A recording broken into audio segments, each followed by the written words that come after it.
Hello friends, mission job में आपका स्वागत है। आज हम लोग भारतीय संविधान के विकास का संक्षिप्त इतिहास को हम लोग देखते जाएंगे एक एक करके, और उससे जो भी प्रश्न उठते हैं या फिर बनते हैं जो कि परीक्षाओं में पूछे जाते हैं उसके ध्यान में रखते हुए हमने प्रश्नों का एक नोट तैयार किया है। लगभग 80-90 की संख्या में है। ये 2 वीडियो में आएगा। तो पहले वीडियो में लगभग 40-45 प्रश्नों का एक सेट रहेगा, जिसमें सभी प्रश्नों का उत्तर आपको दिया जाएगा डिस्कशन के साथ। तो डिस्कशन में हिस्सा लें और इसका लाभ उठाएं। तो सबसे पहले प्रश्न पे हम लोग चलते हैं। पहला प्रश्न है प्लासी का युद्ध। तो प्लासी का युद्ध जो लड़ा गया था, सबसे पहले वो लड़ा गया था बंगाल में, और प्लासी है बंगाल में एक जगह का नाम है प्लासी। और 1757 ईस्वी में अंग्रेज़ों के साथ सिराजुद्दौला के बीच लड़ाई हुआ था, जिसमें अंग्रेज़ों की जीत हुई थी। जबकि दूसरा जो युद्ध हुआ था बक्सर का युद्ध, वो 1764 ईस्वी में, बक्सर अभी वर्तमान में बिहार में है। और बक्सर का जो युद्ध हुआ था वो अंग्रेज़ों ने जीता था, और वहीं से अंग्रेज़ों का वर्चस्वता कह सकते हैं एक तरह से कायम हो गया था भारत में। तीसरा नंबर सवाल है रेगुलेटिंग एक्ट किस वर्ष पारित किया गया था या किस वर्ष लाया गया था भारत में। तो रेगुलेटिंग एक्ट जो लाया गया था वो लाया गया था 1773 ईस्वी में। और चौथा प्रश्न इसी का एक भाग है। चौथे प्रश्न में है इस अधिनियम के तहत बंगाल के गवर्नर को किस पद से जाना गया। तो बंगाल का जो गवर्नर था, पहले बंगाल प्रेसिडेंसी में ही राज करता था और उसका गवर्नर था एक, इसको जाना गया बंगाल का गवर्नर जनरल पद जोड़ा गया। और इसके अधीन जो 2 और प्रेसिडेंसी थे, जैसे कि मुंबई और मद्रास था, दोनों को इसमें शामिल कर लिया गया था। 5वां नंबर सवाल देखिए, कहता है कलकत्ता में उच्चतम न्यायालय की स्थापना कब की गई थी, और प्रथम न्यायाधीश का नाम भी पूछ रहा है। तो कलकत्ता में उच्च न्यायालय की जो स्थापना की गई थी वो 1773 के रेगुलेटिंग एक्ट के तहत ही की गई थी। और यह उच्च न्यायालय की स्थापना जो हुआ था, उच्चतम न्यायालय की स्थापना, इसका 1774 ईस्वी में किया गया था। और इसके जो प्रमुख न्यायाधीश थे वो थे सर एलिजा इम्पे थे। और इसमें 3 अन्य न्यायाधीश भी थे, जैसे कि चैम्बर्स थे, लिमेंस्टर थे, हाइड थे। लेकिन पूछा जाता है, जब भी पूछा जाएगा तो आपसे यही पूछा जाएगा मुख्य न्यायाधीश के बारे में। जैसे कि भारत में भी आप जान लीजिए कि लगभग 34 न्यायाधीश होते हैं, लेकिन सभी का नाम याद रखना असंभव है, और सभी का नाम पूछा भी नहीं जाता है। जब भी पूछा जाता है तो मुख्य न्यायाधीश का नाम पूछा जाता है। तो आप हमेशा याद रखें कि मुख्य न्यायाधीश का नाम ही पूछा जाएगा। छठा सवाल है Pitt's India act. Pitt's India act कब पारित हुआ था। तो पिट्स इंडिया एक्ट जो पारित हुआ था वो 1784 ईस्वी में पारित हुआ था। और देखिए इसी से संबंधित एक और प्रश्न यहाँ पे उठ जाता है कि किस एक्ट के तहत दोहरे प्रशासन की व्यवस्था की गई थी।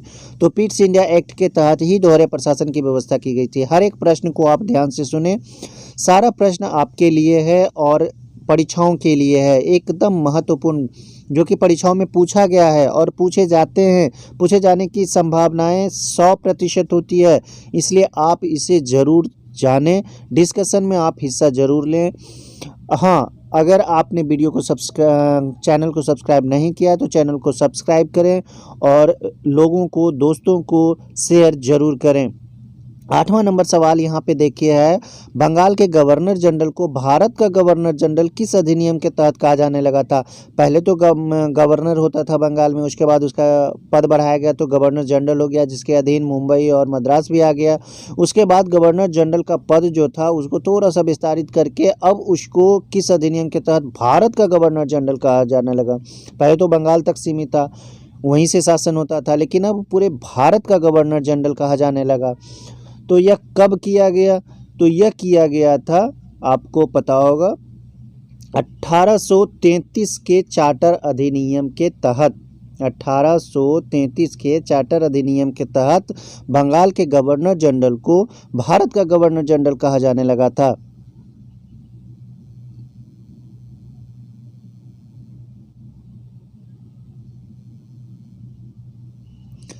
अब अगले प्रश्न पे चलेंगे। 9वां नंबर सवाल है प्रथम विधि आयोग का गठन। प्रथम विधि आयोग का गठन 1833 के एक्ट के तहत हुआ था। और इसकी अध्यक्षता किसने की थी? तो प्रथम विधि आयोग का जो गठन किया गया था, एक्ट था 1833, लेकिन इसकी अध्यक्षता जो किया था वो किया था मैकाले ने। मैकाले प्रथम विधि आयोग का अध्यक्ष था। 10वां मैकाले समिति की नियुक्ति कब और किस अधिनियम के तहत? ये तो मैकाले विधि आयोग है और एक समिति की नियुक्ति भी हुई थी।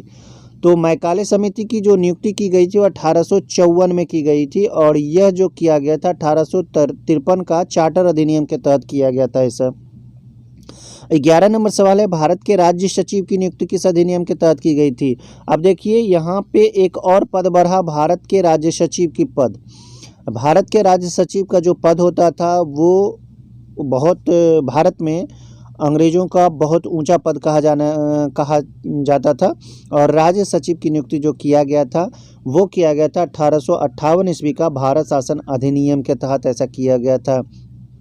12 नंबर सवाल है, दास प्रथा का उन्मूलन कब किया गया था? तो दास प्रथा का जो उन्मूलन किया गया था वो किया गया था 1843 ईस्वी में। लेकिन आप यहाँ ध्यान रखें 1833 का जो चार्टर अधिनियम आया था उसी के तहत दास प्रथा को विधि विरुद्ध घोषित कर दिया गया था। लेकिन इसका उन्मूलन जब हुआ तो उस समय ईस्वी था 1843 में दास प्रथा का उन्मूलन। तो दो सवाल यहाँ पे बन जाते हैं। एक सवाल ये कि इसे विधि विरुद्ध कब घोषित किया गया था? तो 1833 का चार्टर अधिनियम के तहत। और उन्मूलन कब किया गया था? तो 1843 ईस्वी। याद रखेंगे। भारत के प्रथम वायसराय कौन थे? अभी तक तो हम लोग गवर्नर जनरल जान रहे थे, गवर्नर हुए, गवर्नर से बंगाल का गवर्नर जनरल हुआ, उसके बाद भारत का गवर्नर जनरल हुआ। अब यहाँ से एक और सवाल उठता है कि भारत के प्रथम वायसराय कौन थे? तो भारत के जो प्रथम वायसराय थे वो सबसे पहले बने थे Lord Canning. Lord Canning Bharat के प्रथम वायसराय बने थे। अब यहाँ पे एक और सवाल उठ जाता है कि जब भारत के प्रथम वायसराय लॉर्ड कैनिंग थे तो भारत के अंतिम गवर्नर जनरल कौन थे? तो जाहिर सी बात है लॉर्ड कैनिंग के शासनकाल में ही ऐसा हुआ था, तो अंतिम गवर्नर जनरल भी लॉर्ड कैनिंग ही होंगे। 14वां नंबर प्रश्न है, विभागीय प्रणाली का प्रारंभ हुआ। तो विभागीय प्रणाली का जो प्रारंभ हुआ था वो हुआ था 1861 ईस्वी का भारत परिषद अधिनियम के तहत। इसमें एक विभागीय प्रणाली का प्रारंभ हुआ था और इसे प्रारंभ किया था लॉर्ड कैनिंग ही। 16 नंबर सवाल है, मुगल सम्राट के पद board of directors, board of controls के पद को समाप्त किया गया किस अधिनियम के तहत? सबसे पहले आप ये समझें कि बोर्ड ऑफ डायरेक्टर्स और बोर्ड ऑफ कंट्रोल्स क्या हैं। तो board of controls and board of directors जो हैं ये 1784 ईस्वी का पीट्स इंडिया एक्ट के तहत आप अभी हम डिस्कशन कर चुके हैं कि 1784 ईस्वी में जो पीट्स इंडिया एक्ट आया था उसमें दोहरे प्रशासन की व्यवस्था की गई थी। तो दोहरा प्रशासन जो था वो बोर्ड ऑफ डायरेक्टर्स था और बोर्ड ऑफ कंट्रोल्स था। बोर्ड ऑफ डायरेक्टर्स जो था वो व्यापारिक मामला देखता था, जबकि बोर्ड ऑफ कंट्रोल्स जो था, कंट्रोलर जो था वो राजनीतिक मामलों को देखता था। तो इस तरह से दोहरे प्रशासन की व्यवस्था की गई थी। अब बोर्ड ऑफ डायरेक्टर्स और बोर्ड ऑफ कंट्रोल को समाप्त किया गया किस अधिनियम के तहत? तो वह अधिनियम था 1858 ईस्वी का भारत शासन अधिनियम। इसमें बोर्ड ऑफ डायरेक्टर्स और बोर्ड ऑफ कंट्रोल यानी कि दोहरे प्रशासन की व्यवस्था को समाप्त कर दिया गया था। और एक और पद, मुगल सम्राट का जो पद, मुगल सम्राट आप जानते हैं कि मुगल सम्राट का जो पद होता था वो मुगलों के वंश से वंशज जो होते थे वो मुगल सम्राट के पद पर सुशोभित होते थे। जैसे कि उस समय मुगल सम्राट जो थे आप जानते हैं बहादुर शाह जफर थे। 1858 की बात है। मुगल सम्राट और मुगल की जो स्थापना की गई थी बाबर के द्वारा 1526 ईस्वी में इब्राहिम लोदी को हराकर लोदी वंश के यानी कि सल्तनत काल को समाप्त करके मुगल वंश की स्थापना हुई थी। तो ये आप जानते हैं मुगल वंश का जो उत्तराधिकारी था वो मुगल सम्राट के पद पे होते थे। तो उस समय जो था वो बहादुर शाह जफर था। तो मुगल सम्राट के पद को भी समाप्त कर दिया गया था और उसको क्राउन के हाथ में ले लिया गया था। तो इस तरह से सारी चीज़ें आप धीरे धीरे डिस्कशन भी करते जाएंगे, आप सीखते भी जाएंगे, प्रश्नों को आसानी से सीखेंगे। अब अगला देखिए सवाल है 17 नंबर, अप्रत्यक्ष चुनाव प्रणाली की शुरुआत किस अधिनियम के तहत किया गया? अप्रत्यक्ष चुनाव प्रणाली सबसे पहले, तो यह सबसे पहले जो चुनाव प्रणाली का शुरुआत किया गया था वो 1892 ईस्वी का भारत परिषद अधिनियम के तहत किया गया था। 18 नंबर सवाल है, मॉन्टेग्यू चेम्सफोर्ड सुधार को किस अधिनियम के नाम से जाना जाता है? मॉन्टेग्यू चेम्सफोर्ड सुधार ये बहुत ही महत्वपूर्ण कह सकते हैं, ये एक प्रश्न है, आप जरूर इसे जानें। मॉन्टेग्यू चेम्सफोर्ड सुधार को किस अधिनियम के नाम से जाना जाता है? तो मॉन्टेग्यू चेम्सफोर्ड सुधार जो आया था वो 1919 में आया था और इसको बोला जाता है 1919 ईस्वी का भारत शासन अधिनियम। भारत शासन अधिनियम। केंद्रीय लोक सेवा आयोग का गठन, 19वां नंबर सवाल है, केंद्रीय लोक सेवा आयोग का गठन कब किया गया था? तो केंद्रीय लोक सेवा आयोग का जो गठन किया गया था वो किया गया था 1926 ईस्वी में। अब देखिए यहाँ ढेर सारे प्रश्न बनते हैं। केंद्रीय लोक सेवा आयोग का गठन 1926 ईस्वी में किया गया था, तो किसके सिफारिश पे किया गया था? तो ये ली आयोग की सिफारिश पे किया गया था और ली आयोग जो अपना सिफारिश दिया था वो दिया था 1923-24 में। तो 1923-24 ईस्वी में ली आयोग ने सिफारिश दिया था और उसी सिफारिश के आधार पर केंद्रीय लोक सेवा आयोग का गठन 1926 ईस्वी में किया गया था। उसके बाद अगला सवाल है, मार्ले मिंटो सुधार के नाम से किस अधिनियम को जाना जाता है? तो मार्ले मिंटो जो सुधार था वो 1909 ईस्वी का भारत परिषद अधिनियम था। इसी में एक सवाल और है, सांप्रदायिक निर्वाचन के जनक किसे कहा जाता है? सांप्रदायिक निर्वाचन के जनक बोला जाता है मार्ले मिंटो को। अब देखिए यहाँ पे एक चीज़ और आ जाता है, सांप्रदायिक निर्वाचन क्या है? तो सांप्रदायिक निर्वाचन यहीं से शुरू किया जाता है और मुसलमानों के लिए पृथक निर्वाचन स्थल, यानी कह सकते हैं मुसलमानों के लिए अलग से पृथक प्रतिनिधित्व का उपबंध किया गया। इसके अंतर्गत क्या हो गया कि मुस्लिम जो समुदाय के सदस्य थे वो ही सिर्फ इसमें मत कर सकते थे, यानी कि वोट कर सकते थे चुनाव में, अन्यथा कोई दूसरा नहीं। तो ये सारी चीज़ें इसमें है सांप्रदायिक निर्वाचन, और 1909 ईस्वी में इसे लागू किया गया था और मार्ले मिंटो सुधार के नाम से ये जाना जाता है। और सांप्रदायिक निर्वाचन जो थे के जनक माने जाते हैं मार्ले मिंटो। अब अगले सवाल पे हम लोग चलेंगे।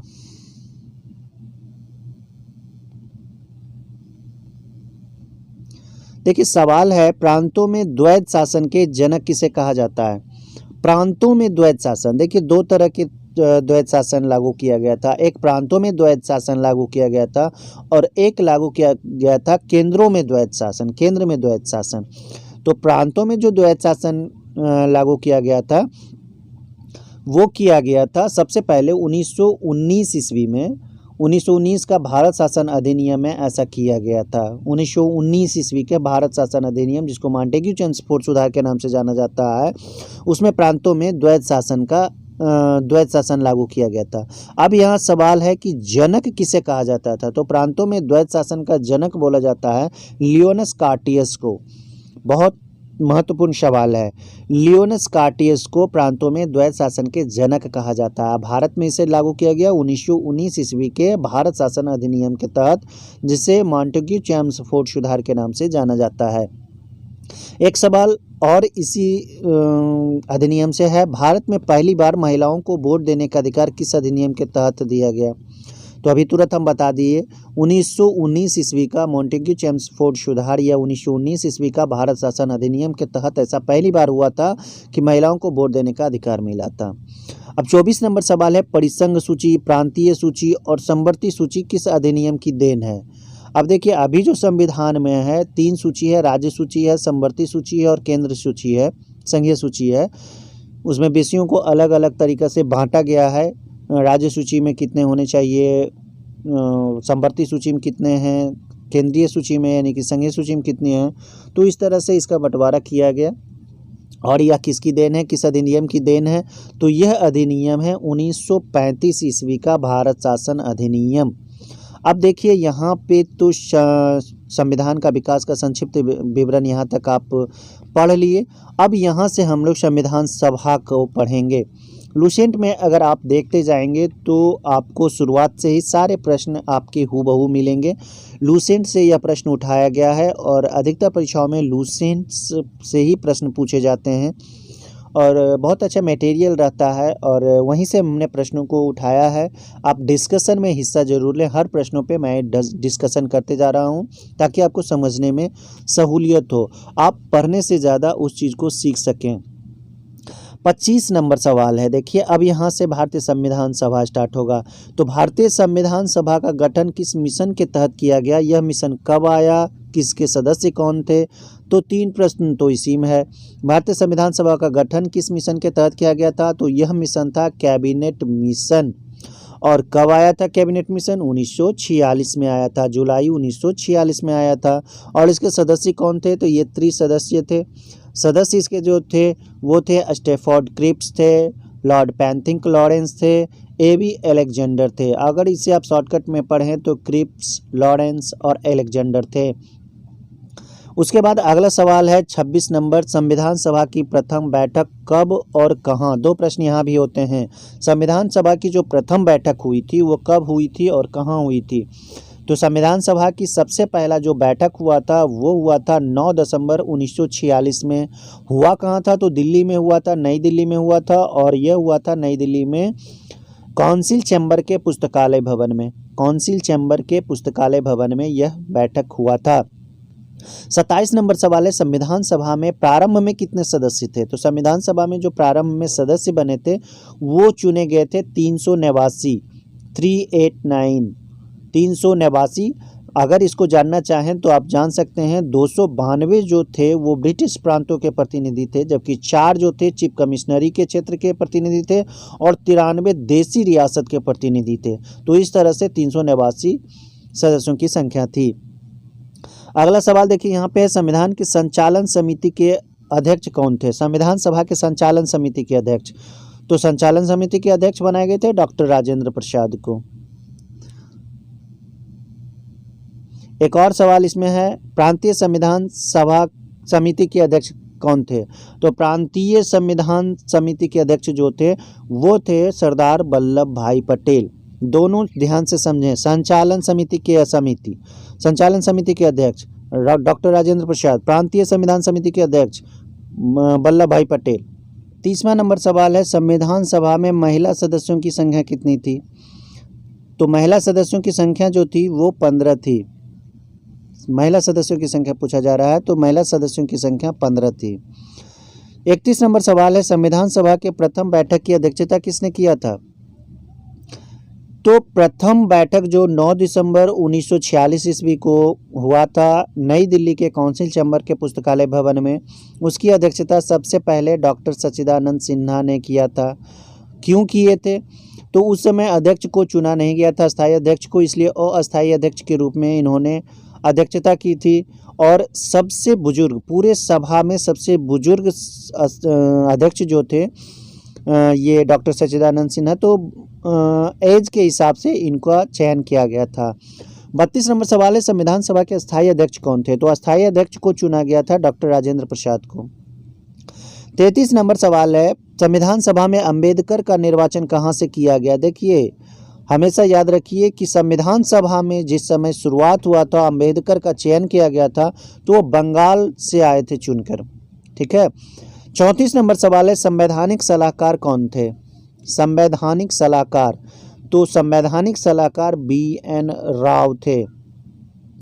35 नंबर सवाल है, कैबिनेट मिशन के प्रस्ताव पर अंतरिम मंत्रिमंडल में रक्षा मंत्री एवं रेल मंत्री, 2 मंत्री को बताना। कैबिनेट मिशन के प्रस्ताव पर जो अंतरिम मंत्रिमंडल बना था तो उसमें रक्षा मंत्री बनाए गए थे बलदेव सिंह को, और जबकि रेल मंत्री बने थे आसिफ अली को। 36 नंबर सवाल है, स्वतंत्र भारत का पहला मंत्रिमंडल में रक्षा मंत्री, विधि मंत्री, खाद्य एवं कृषि मंत्री कौन कौन थे? तो स्वतंत्र भारत का पहला मंत्रिमंडल जो बना गया था, रक्षा मंत्री जो बने थे वो सरदार बलदेव सिंह थे। विधि मंत्री बनाया गया था BR अम्बेडकर को, जबकि खाद्य एवं कृषि मंत्री बनाया गया था डॉक्टर राजेंद्र प्रसाद को बनाया गया था। अगला सवाल है,